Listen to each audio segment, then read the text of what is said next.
ପିଲାର ପାଠ ହେଉନଥିଲେ ପଢ଼ା ଘରେ ରଖନ୍ତୁ ଏହି ମହତ୍ତ୍ୱପୂର୍ଣ୍ଣ 4ଟି ଜିନିଷ। ସବୁ ପାଠ ମନେ ରହିବ। ବନ୍ଧୁଗଣ, ସମସ୍ତଙ୍କ ପାଇଁ ଶିକ୍ଷାର ବହୁତ ଆବଶ୍ୟକତା ରହିଛି। କାରଣ ଜୀବନରେ ଶିକ୍ଷା ବହୁତ ଗୁରୁତ୍ୱପୂର୍ଣ୍ଣ ଭୂମିକା ନେଇଥାଏ।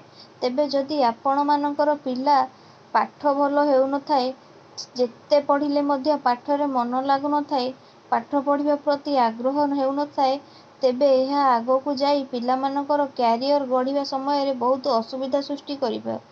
ତେବେ ବନ୍ଧୁଗଣ, ପିଲାମାନଙ୍କର ପାଠ ପ୍ରତି ଆଗ୍ରହ ବଢ଼ାଇବା ପାଇଁ ଘରେ ଏହି 4ଟି ଜିନିଷ ନିହାତି ଭାବେ ରଖନ୍ତୁ, ଯାହାଦ୍ୱାରା ଆପଣଙ୍କ ପିଲାଙ୍କର ବହୁତ ଭଲ ପାଠ ହେବ।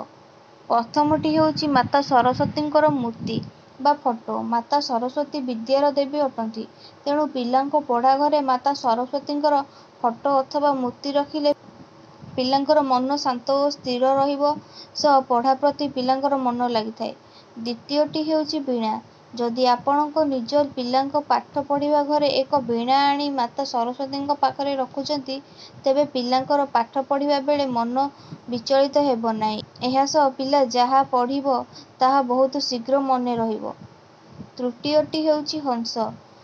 ଆପଣ ନିଜ ପିଲାଙ୍କ ପଢ଼ା ସ୍ଥାନରେ ଅଥବା ସେହି ରୁମରେ ଆଣି ଏକ ହଂସର ଫଟୋ କିମ୍ବା ମୂର୍ତ୍ତି ଆଣି ରଖନ୍ତୁ। ବାସ୍ତୁ ଅନୁସାରେ ଏହା ଘର ପାଇଁ ଶୁଭ ହୋଇଥାଏ। ବିଦ୍ୟାର୍ଥୀମାନଙ୍କ ହଂସକୁ ଦେଖିଲେ ପାଠ ମଧ୍ୟ ଭଲ ହୋଇଥାଏ। ଚତୁର୍ଥଟି ହେଉଛି ମୟୂରପର। ମୟୂରପର ଘରେ ରଖିବା ଦ୍ୱାରା ଏହା ସବୁ ଦୃଷ୍ଟିରୁ ଭଲ ହିଁ ହୋଇଥାଏ। କାରଣ ମୟୂରପର ଘରେ ରଖିବା ଦ୍ୱାରା ତାହା ଘରକୁ ନକାରାତ୍ମକ ଶକ୍ତିରୁ ବାହାର କରି ଘର ମଧ୍ୟରେ ସକାରାତ୍ମକ ଶକ୍ତିକୁ ସଞ୍ଚାରଣ କରିଥାଏ। ଏଥିସହ ପିଲାମାନଙ୍କ ମନକୁ ଶାନ୍ତ କରିବା ସହ ପାଠ ପଢ଼ିବା ଦିଗରେ ସେମାନଙ୍କର ଆଗ୍ରହ ମଧ୍ୟ ଏହି ମୟୂରପର ବଢ଼ାଇଥାଏ।